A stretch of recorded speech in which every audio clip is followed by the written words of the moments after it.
Hello, everyone, and welcome to another episode of Justin the Food Entrepreneurs podcast. I'm Justin Bizzarro. I'm your host. That's Bizzarro. And you can find us on social media on Facebook and Instagram at Justin the Food Entrepreneurs. Today, I'm back with us for a part 3, Spencer from Spencer's Jerkin Jerky. How are you doing today, Spencer? I'm doing good. How are you doing today? I'm doing very well, thank you. So, you're the first one that I've interviewed since the whole COVID quarantine thing sort of really ramped up. So I think the last interview I did was around tax day, actually, April 15th. And so you're the first one back on board in almost July, so 2.5 months-ish off. I mean, what has your world been like? How has jerky sales been? I mean, there's 1,000 different questions. But I guess first, quick give the audience an update on who you are, your products are, and sort of what your business model is. Sure. So my name's Spencer. I live out of Ashburn, Virginia, right in Northern Virginia, right outside Washington, D.C. And I operate Spencer's Jerkin Jerky. So we make the fresh beef jerky products on the market. Everything's made to order. So buy the steak fresh for every single order, and then we craft the marinade fresh for every single order.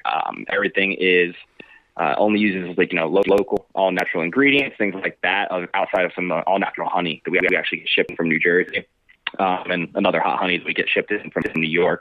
But yeah, I mean, we're able to say that because it's really impossible to get any fresher, because we literally drive to the butcher every time an order comes in on my website.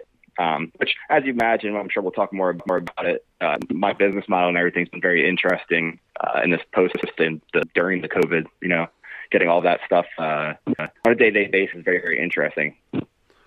Yeah, and I can imagine exactly what are your flavors, because I think you do a great job of sort of your integration, and sort of tell me about your sort of seasonal one-offs and things like that you do, just so we can get it clear for the audience.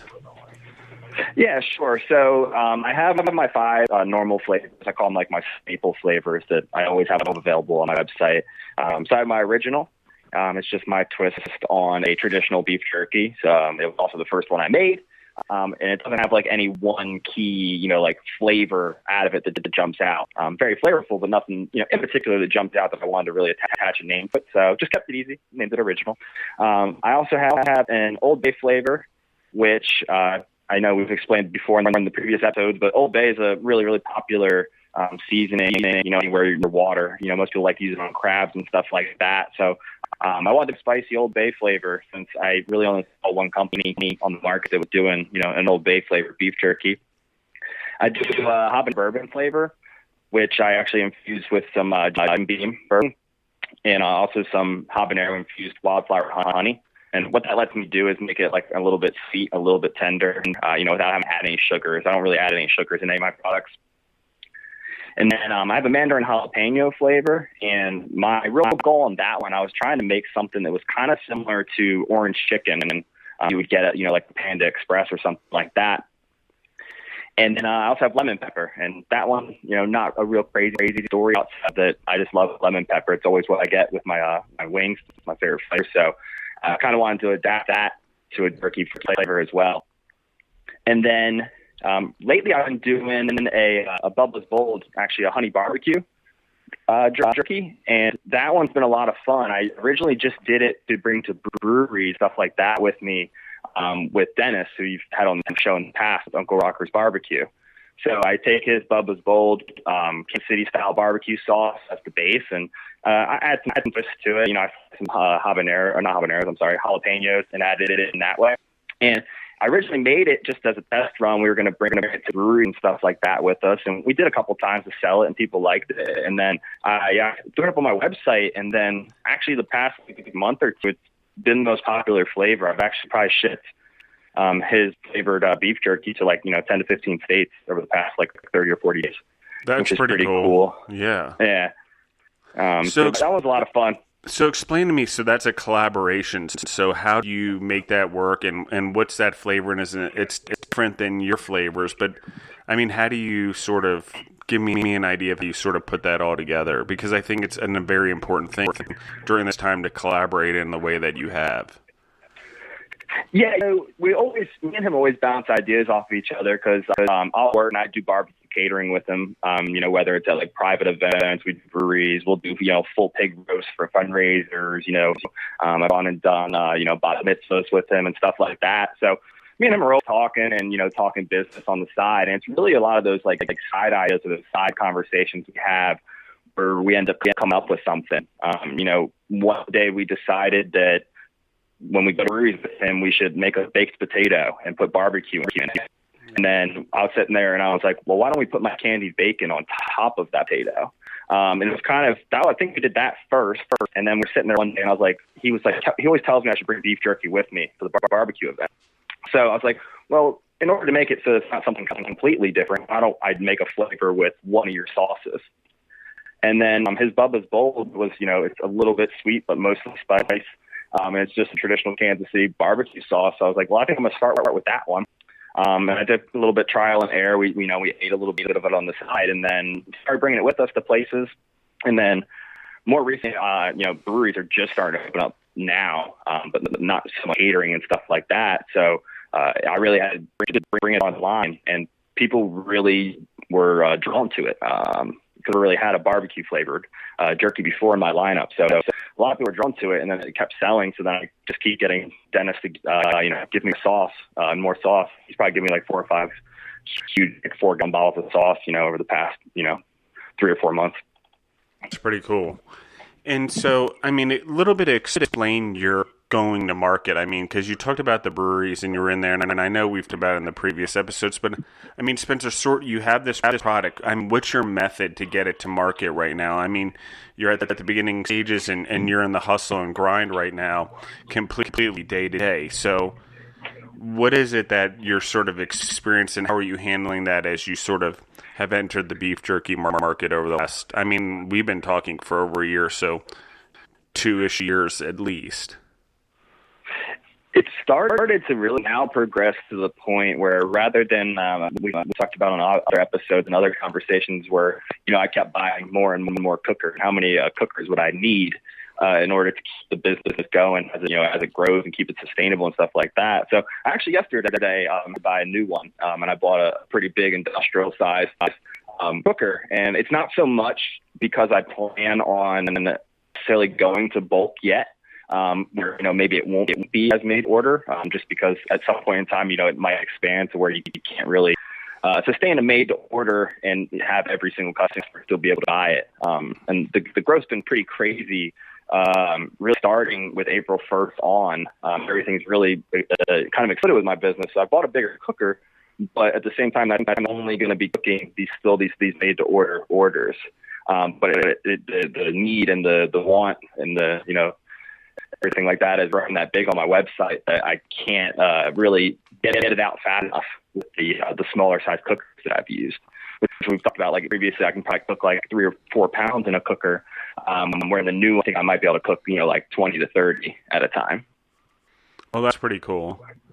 Yeah. Let me trace back something that you said earlier, because I think it's important. You made a comment that you don't add any sugar to your products, and I want to make this a point, because I think a lot of beef jerky companies out there add brown sugar to their products. 1, because it darkens the beef jerky, and 2, because it adds that sweetness and which raises the sugar level. So what did you mean when you said you didn't add any sugar to your products? So it's exactly that. And a lot of the stuff, most stuff, like we've talked in the past, I kind of started the company and it's really grown and grown, kind of a series of mistakes. I wasn't really setting out to even start a company when it first started. So I was just trying to make myself a good food, and I just wanted to use stuff that I would use for myself. And my marinade and my outlook still with marinades is always just, I treat it the same way as if I was going to, go grill the steak, on my barbecue grill. I've never thought to add sugar to that. So it never really made sense to me. And it went until actually selling at the breweries where I started getting a lot of, face-to-face interaction with consumers where they would ask me, how much sugar do you put in it? And my answer was always, well, none, I never even thought to do it. So when I say I don't add any sugar, it's literally that, I never really add any sugar. The really the sweeteners you're going to get is going to be from a lot of the wildflower honeys that I get, shipped down from New Jersey and New York. Now, I will say the bold flavor by trade, because I'm using Dennis's barbecue sauce. I know that has a little bit of brown sugar in it, but my 5 staple flavors, I never add any sugar or anything like that. Yeah, I think that's pretty cool. So, how did you sort of then get your product across the country? I mean, I recently saw on social media posted you have 7 more states to go. I think Wyoming, Minnesota were 2 of them. I can't remember what else I saw on there, but there were like 7 states left. So how do we get you over this hurdle here, and how have you sort of been doing so far?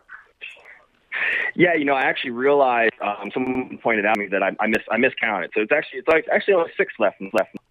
So, and I have them here because I knew it'd come up, and I know it's come up another episode. I wasn't prepared, so I figured I'd write them down. So it's Alaska, Hawaii, Wyoming, Indiana, Arkansas, and then Minnesota. And as far as how I've kind of gotten to go across the country, a lot of more recent states was really just driven from social media and like a little bit of marketing on my part.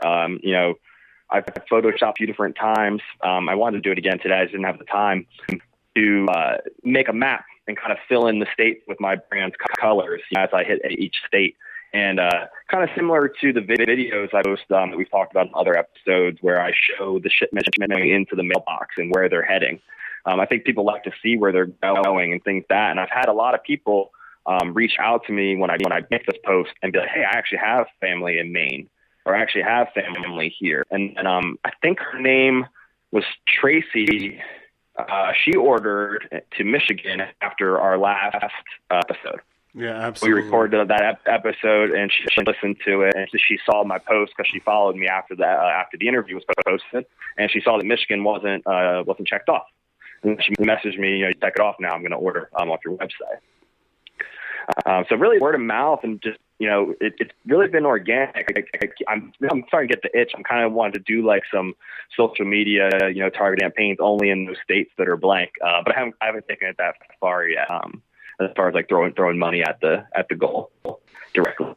Yeah, I think what we're going to start to find is we're going to find a lot more shelf stable, less mess with products such as yours with no sugars in them, and a lot more direct to consumer. I mean, that's something that the quarantine has proven. It's certainly proven in the models that I see in the companies I've worked with, and it just seems that we're starting to get more and more comfortable with expanding our horizons beyond what's just available for us in a grocery store. Going to someone like you and ordering online's a totally normal thing now. A lot of people did it for here and there, but as it becomes like part of your staple every month, I think that's become pretty cool. So yeah, and just to touch on that real quick, to even expand on that, it's already kind of proven itself, because totally business kind of picked up on April 1st, and April was a record month for my business. And then as quick as May, we more than doubled April.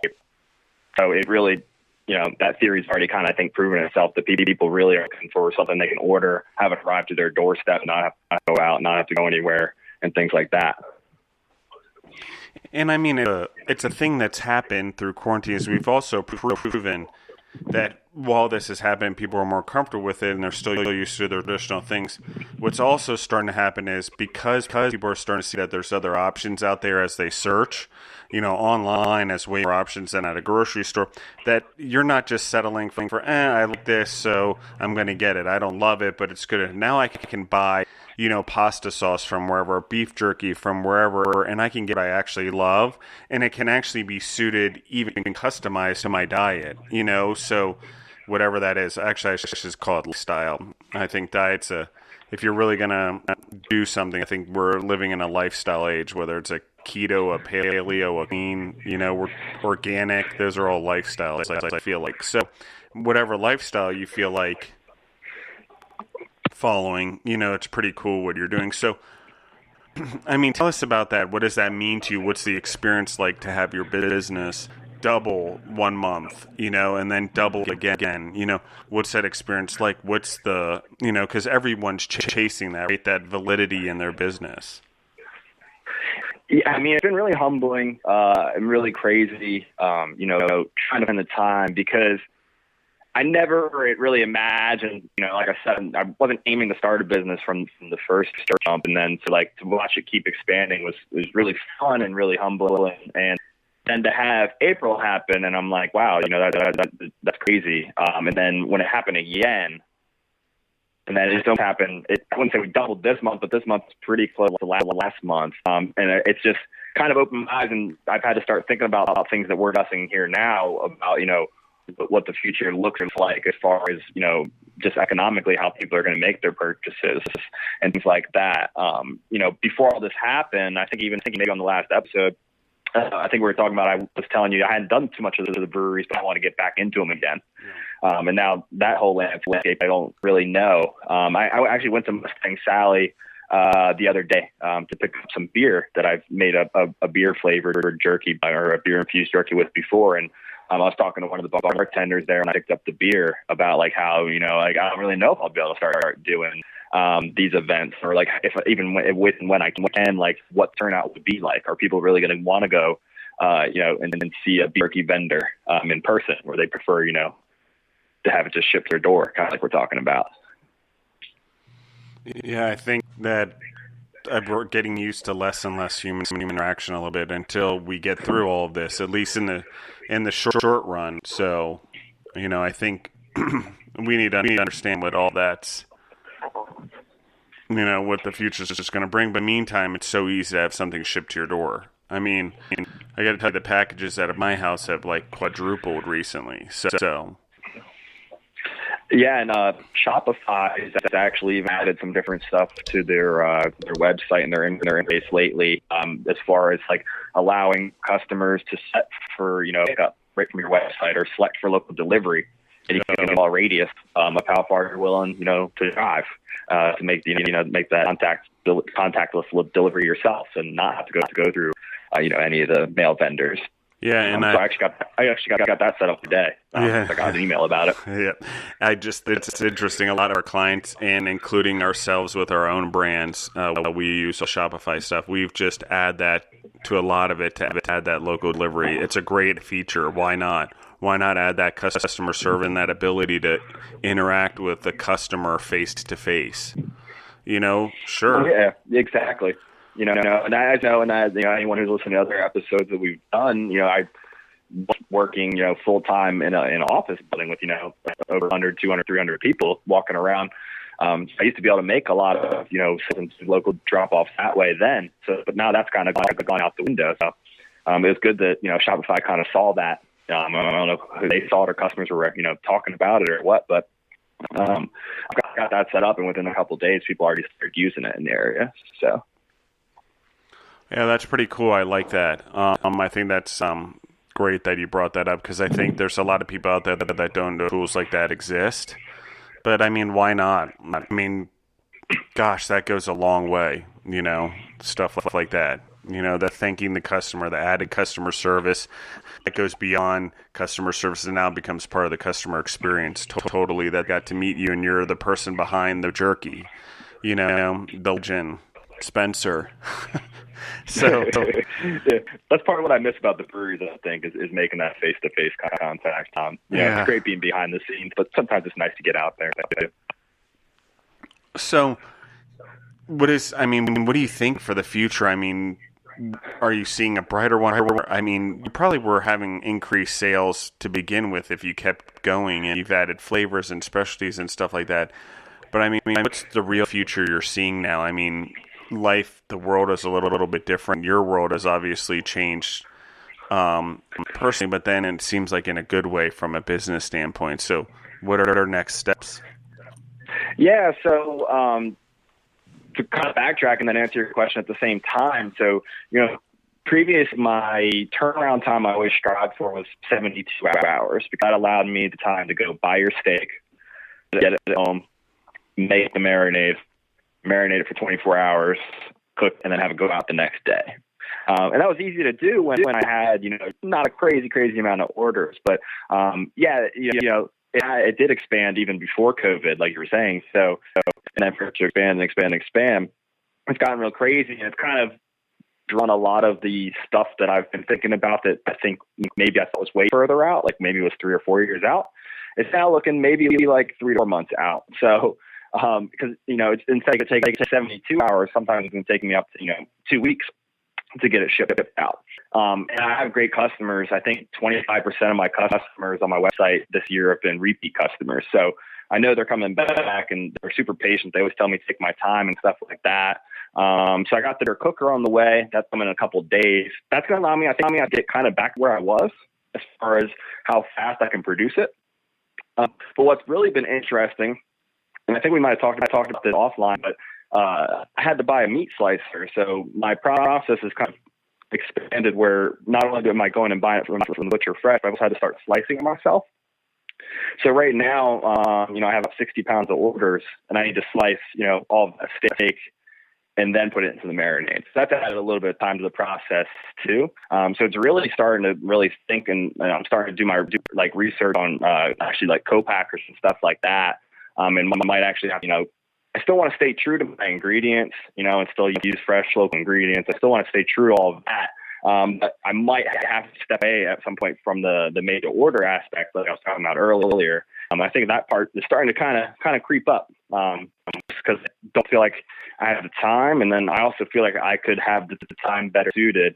If I was full time, marketing and selling my product and building the brand, and someone else could handle the other aspects. I think that's kind of where I see the next step. And I feel like the next step started to kind of creep up on me a lot faster than I thought it really was going to. Yeah.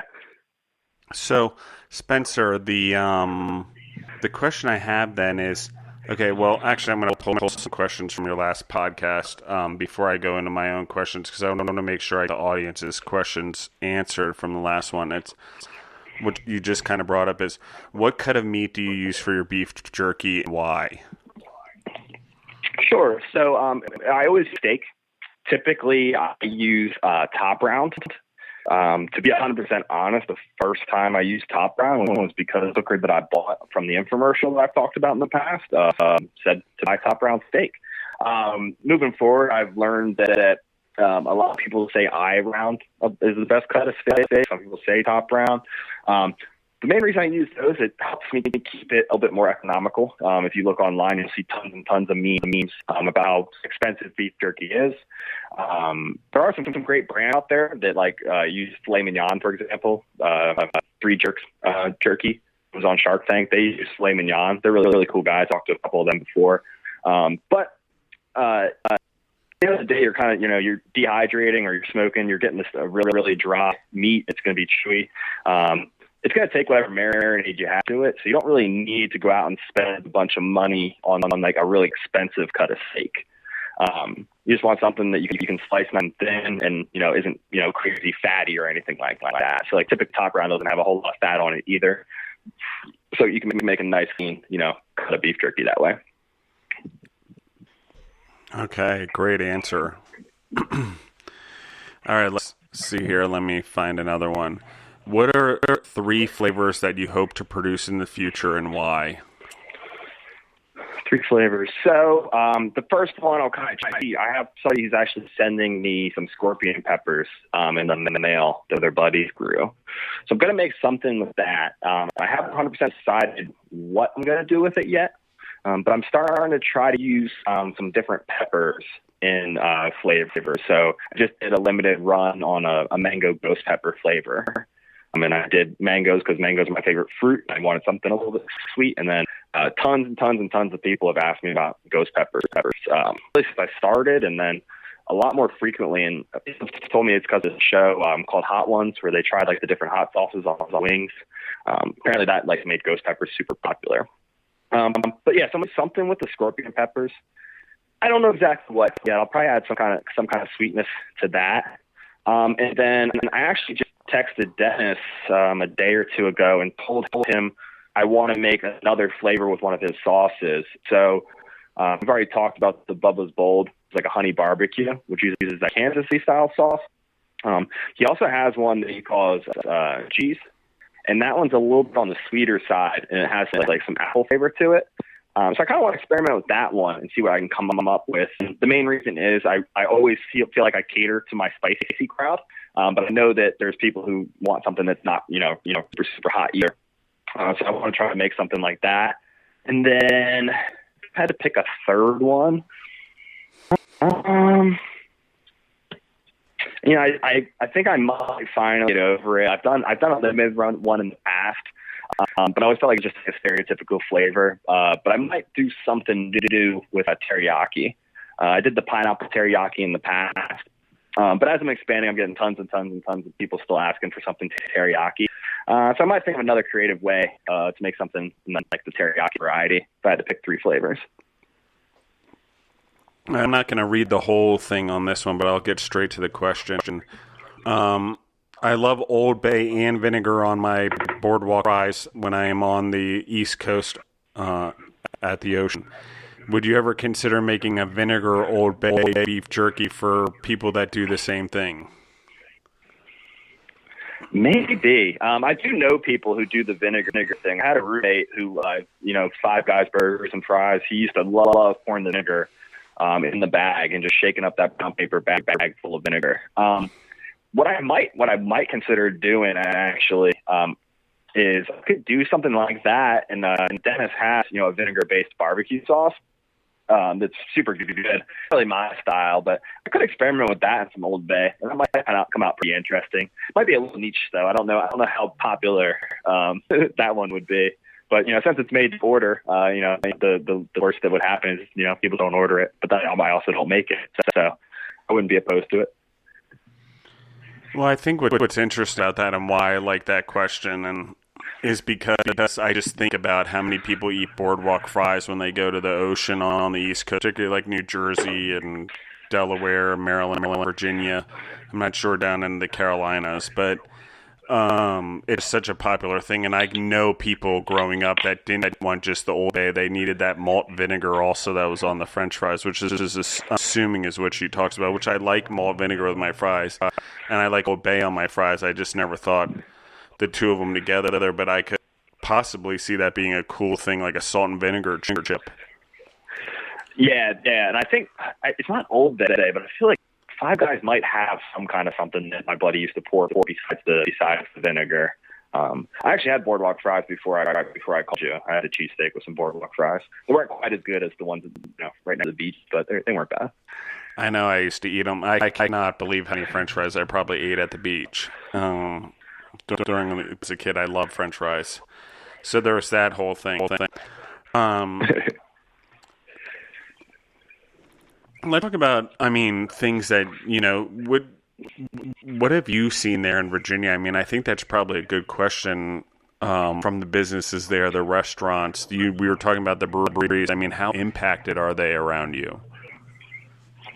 Yeah, so everything's starting to kind of open up. Like, I think you're allowed even inside dining now with certain restrictions, certain distances, stuff like that. But one thing I did notice, like right off the bat, and I asked some people, it seems like every single business is hiring. So it seems like a lot of places laid everyone off until they figured out what was going to happen, and now they need to rehire everybody. So it's like it seems like every single business is rehiring people. I've seen a lot of places that are doing closing business sales.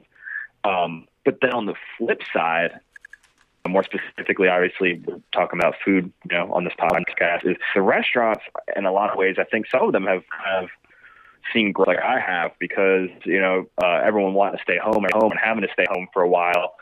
Everyone's going on to DoorDash. Everyone's going on to Uber Eats. And, kind of got to give kudos to some of the different apps because they've actually it seems like done their best to try to market the more local people, the more small places for a little while. I know Uber Eats specifically was offering free delivery, all like local mom and pop type places, but I think they thought that was only going to last for a week or two. Like initially everyone thought it was going to be like 14 days because it didn't last. They eventually got rid of that. But there's a lot of outdoor eating that's allowed to happen right now. All the breweries have, kind of reopened. There was one, I think, within an hour or so of me that somebody tested positive at. So I know they had to close the doors. I think at least temporarily. But But you are allowed indoor in most places. You're supposed to still wear a mask until like you get to your table and things like that. And then you have to get up to go to the restroom. You have to get up to go to the bar. You have to wear a mask. You can eat inside. No bars are open as far as like you can't sit at a bar. But you can sit at a table at a bar. Different world, my friend. Different world. At least right now. It's interesting. So, I mean, that being said, I mean, has it changed your strategy at all, the way that you market? I mean, you've had some success through all this. I mean, has it changed your social media strategy? Because you mentioned you're stepping up your social media a little bit and you're targeting. I mean, talk to us about that a little bit. I mean, what is it that you've changed or think you need to change or that's working really well for you? I really haven't changed much really at all. I've thrown a couple more dollars at a few sponsored ads to see if any traction sticks, just because business has been good, and figure why not reinvest, $50 here and see what turns out of it. But outside of that, I really haven't changed a whole lot, other than still working, with the podcast, this Florida Gator podcast, Stadium and Gale, and I handle their social media. I think I might have sponsored one or two more episodes, one or two more segments since last time I talked to you. So really been sticking with that. And I think I probably send more beef jerky to Florida as a byproduct of that than like any other state. And since I have a promo code that I use through them, I sponsor an episode, I'm able to tell when people order because of that podcast. So that's where like the expansion really started around October, November of last year, and then leading up to COVID, where then it kind of exploded again. But outside of that, the only thing I'd say is I'd probably just spend the majority of my time marketing on Twitter, where I feel like I previously used to spend a lot more time on Instagram. I'll post here and there on Instagram, but not quite as frequently, because kind of tying back to Shopify, one of the great things is it tells me where the people come from, whether they typed in my site directly, whether they Googled it, whether they clicked on something on Instagram, on Twitter, or Facebook, and anywhere else they found it. It will tell me where the customer found me and what brought them to me. So since I was getting the most traction on Twitter, that's kind of where I spend most of my time. But yeah, outside of that, I'm really still been, really banking just on organic growth for the most part. So cool. I think that word of mouth is probably one of the best ways to market anything, obviously. I will say there actually is one thing I've got that I've done a few times on Twitter to kind of tie it in. And then so I've been home and kind of stuck at home. I know everyone else is at home. There was a couple times I actually went on not Facebook Live, but Twitter Live. And actually did like a more in-depth breakdown of a flavor. And I did it while I was, getting the jerky set up to cook. People could see the product actually while I was getting ready to cook it. And I kind of broke down the flavors, pretty much as much depth as I do on here. Obviously not giving, everything, but enough, they know what's in there as far as dietary and, allergy restrictions, stuff like that. People seem to like that. I got a lot of questions, and people post questions during the video that I can answer afterward and stuff like that. I have watched people, Spencer, take their brand and products and break down each product and do segments on them and make specials of the week and do videos and Instagram style videos or Twitter style videos or whatever, and just get them out there, YouTube, and really boost their business. Why not be the advertisement? Why not be the face of your business? You're the one doing it. Who knows more than you do? And so I think that it's really an interesting thing, and I think more people need to start to capture that because it's so simple. You can do it with you can do it with an iPhone now. I mean, realistically, that's how good the quality of those things are. Yeah, and one of the things I've done too, rather than doing the mailbox videos a lot, I used to always do those in the morning when I got out to my office.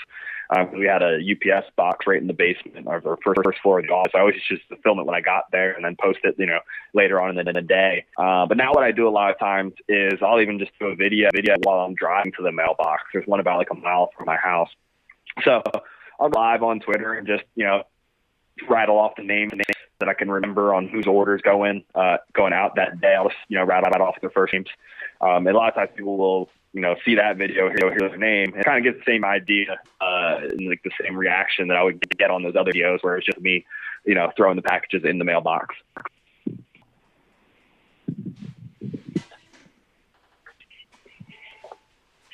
And then I kind of do like a roll call. Sometimes when I'm going to the butcher, I'll do the same thing. I'll go on live and everyone knows that I'm heading to the butcher. So if they, place an order in the next 15 or 20 minutes, I can buy their steak, during that trip and get it started. I have another question for you from the audience, Spencer, also. Have you ever considered doing jerky with anything other than beef or even a vegan jerky? Yes and yes. So I think we talked about it on one. I think we talked about it in the last episode. Maybe not. I did do for a limited run. I did some turkey jerky, and I sliced some turkey breast, and I made mandarin jalapeno turkey jerky. And what I did is I had no idea how good it was going to be. I really didn't know what I was doing. I like to specialize in beef, so I put it up on my website, and I had it up there for free. You just had to pay shipping.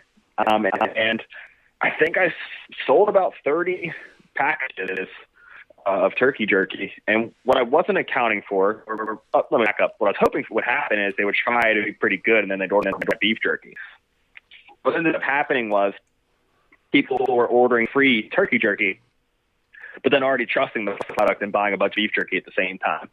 So it kind of got me a little busier than I was ending at the time. But I have done turkey. I wouldn't be opposed to doing it again, especially now that I have my own slicer, because I slicing that by hand, just using a nice knife last time wasn't the best experience.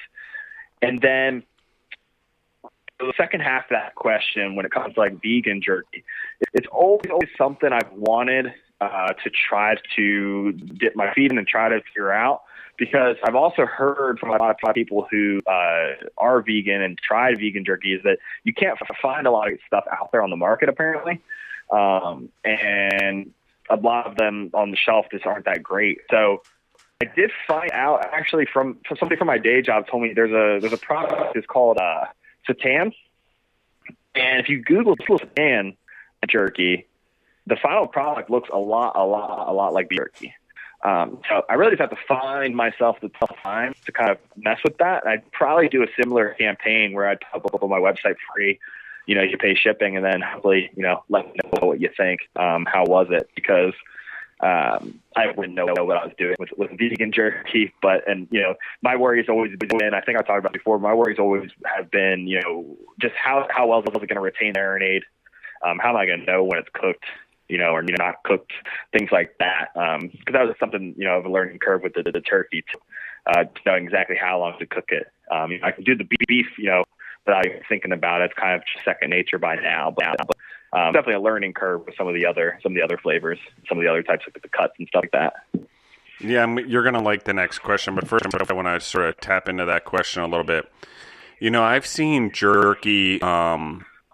jackfruit jerky, the mushroom jerky. Gosh, I'm trying to think of what other vegan style jerkies I've seen. I've heard a lot about jackfruit. People have asked me about, I've seen shiitake jerky, stuff like that. Yeah. But then seitan I never heard about until somebody at work. But if you look that up, it looks kind of like beef. It really looks real. Yeah, there's two vegan jerkies that I think really, well, they're not beef. They have this flavor that tastes really, really good. One is, I've seen people now start slicing cauliflower and turning it into beef jerky long way. So it's like the whole cauliflower. It almost looks like beef jerky in a weird kind of way once it's marinated, which is pretty good. That's the best carrier of it I've seen. Mushrooms are pretty good. They're more like I don't know how to describe it. They have that beef jerky style seasoning, but they have a different consistency that's not quite the same, where I thought maybe cauliflower is pretty close.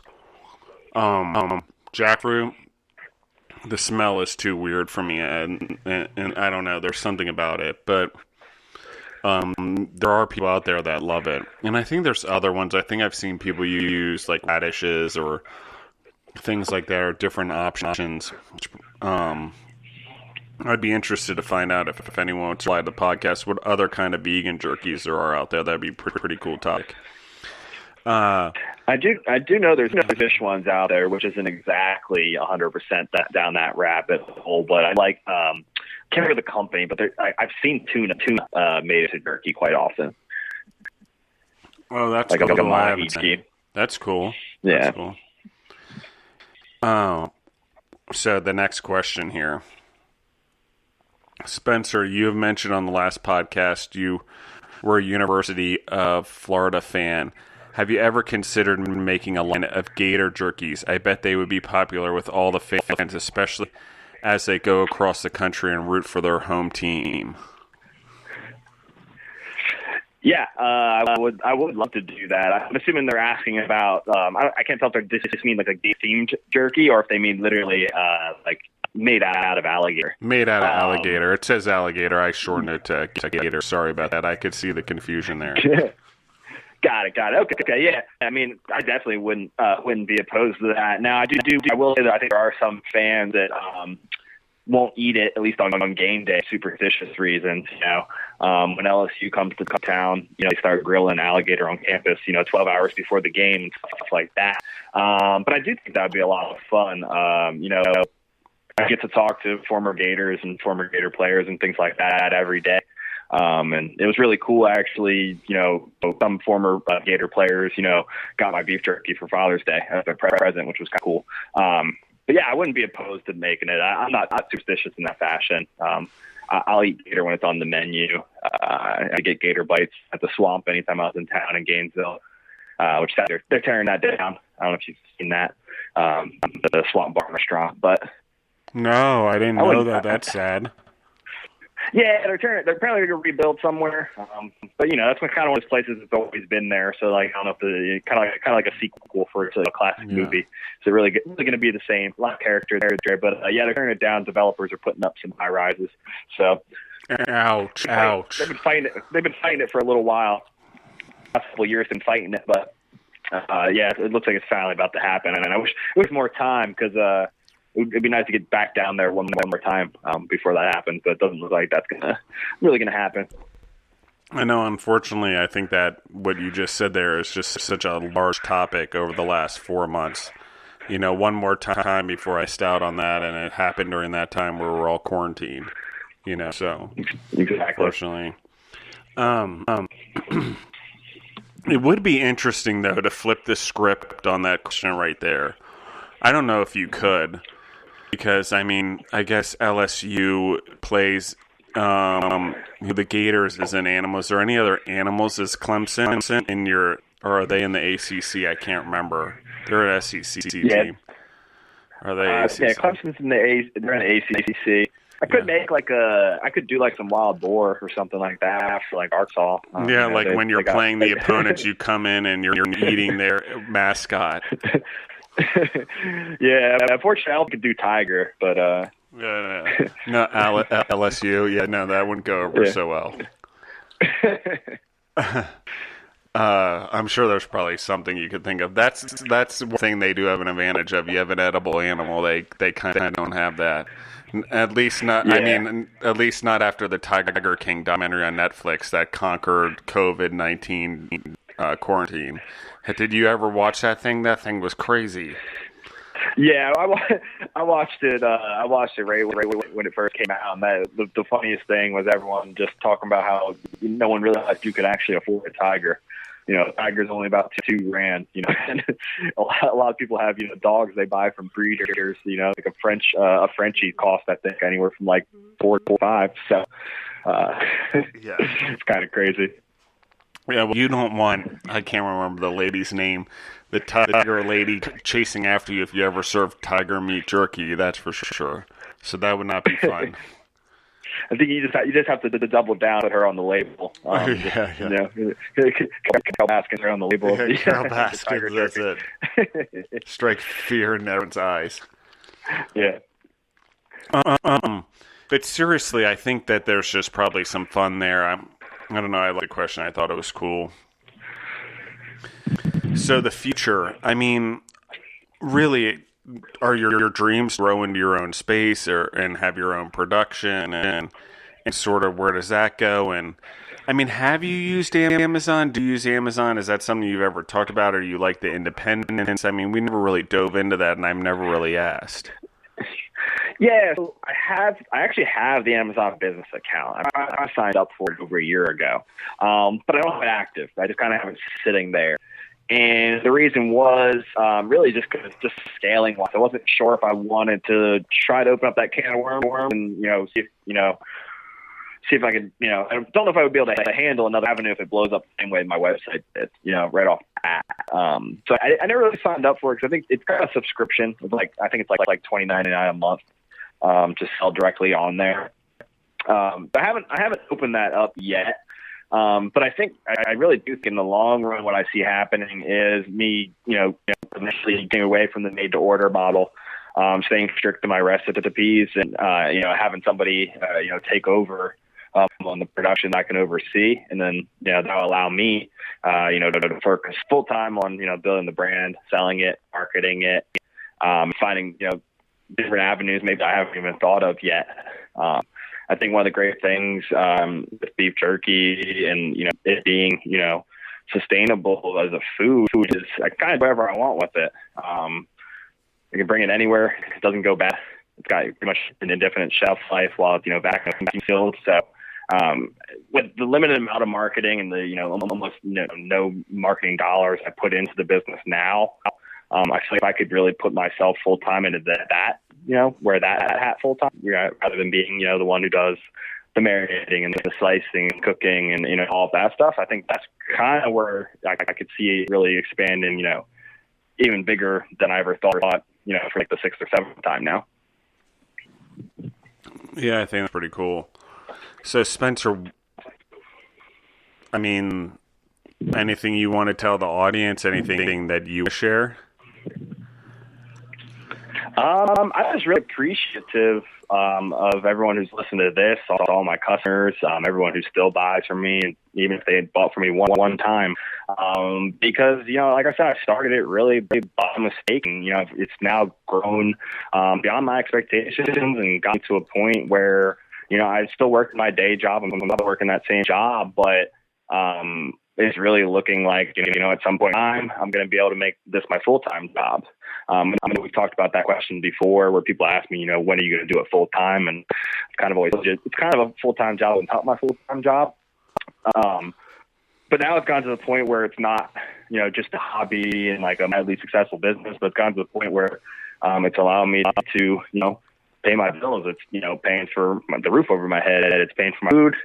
It's buying me, things like kayaks and stuff like that. And it's even more recently allowed me, to reinvest in the business, but, also start investing into, different charitable organizations and things like that I'm passionate about. So I just feel really blessed to have a following and, be able to have this platform of snack food allow me to do, so much and reach so many more people than I thought I really would ever be able to, especially with a snack food. You know what I mean? I always kind of tie it back to that. Yeah, no, it's pretty cool.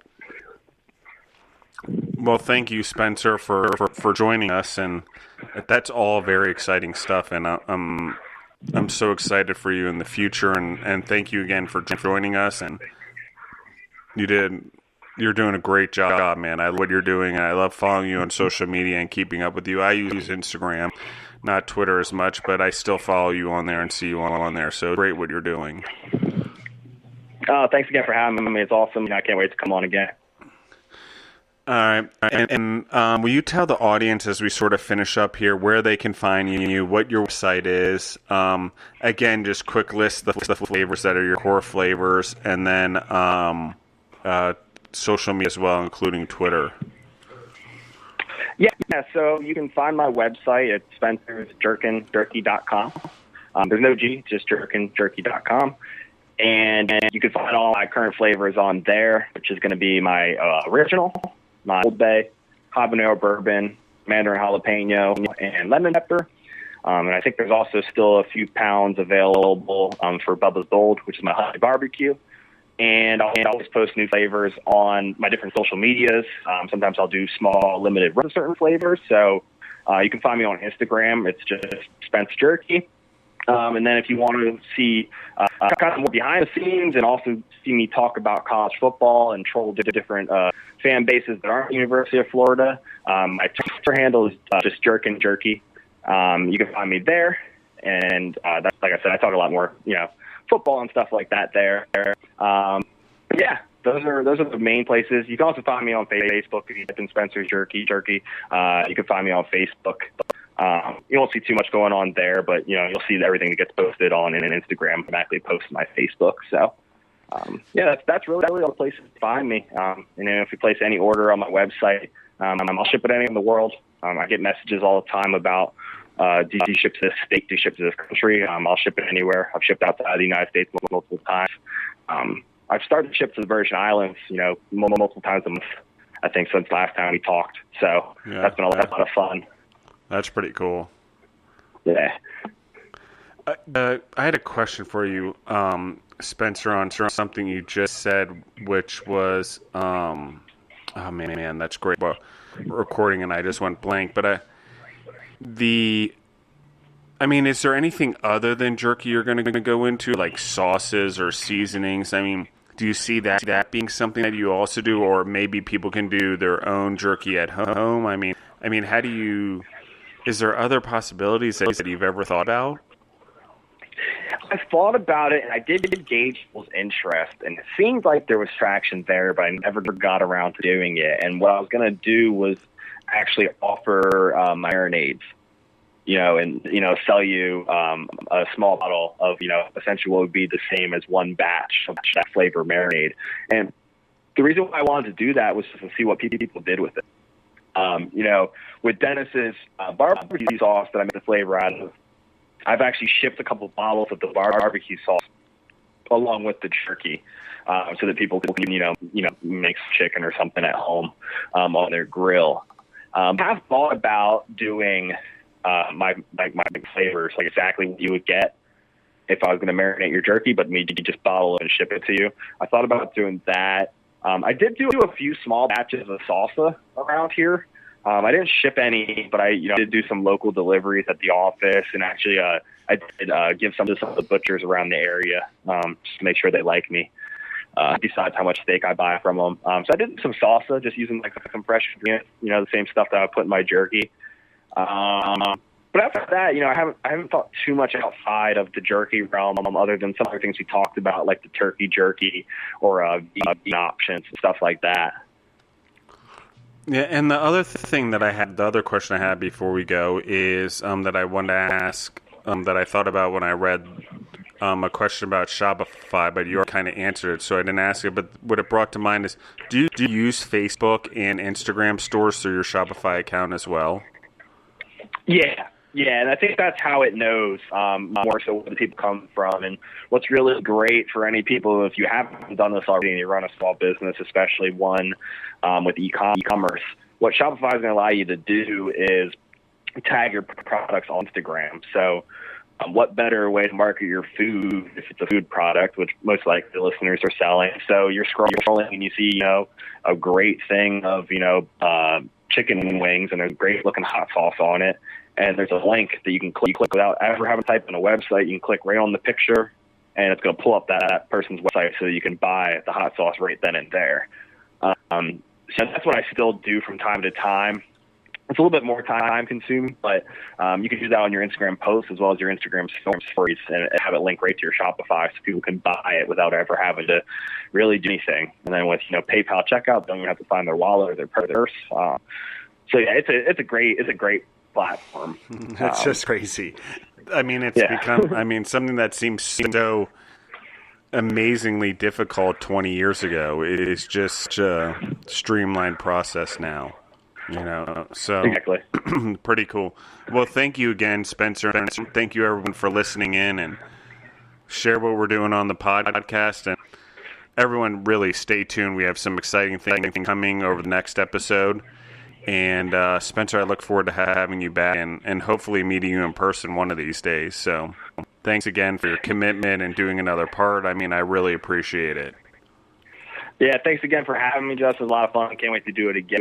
And yeah, we did talk about that on previous episodes. Where you're going to come through Maryland. We're going to try to do something. So hopefully this, we get past this, and then we can still do that. We'll see what happens. I mean, I do have family in Maryland. Yeah. That's where my parents. It's just I haven't been there in quite a while. So obviously, so yeah, I noticed when I called you that it popped up on my phone, Maryland. Oh yeah. Yeah. All right. Well. Good luck, and I'm really excited for your growth. And thank you, everyone, for listening in again, and have a great time.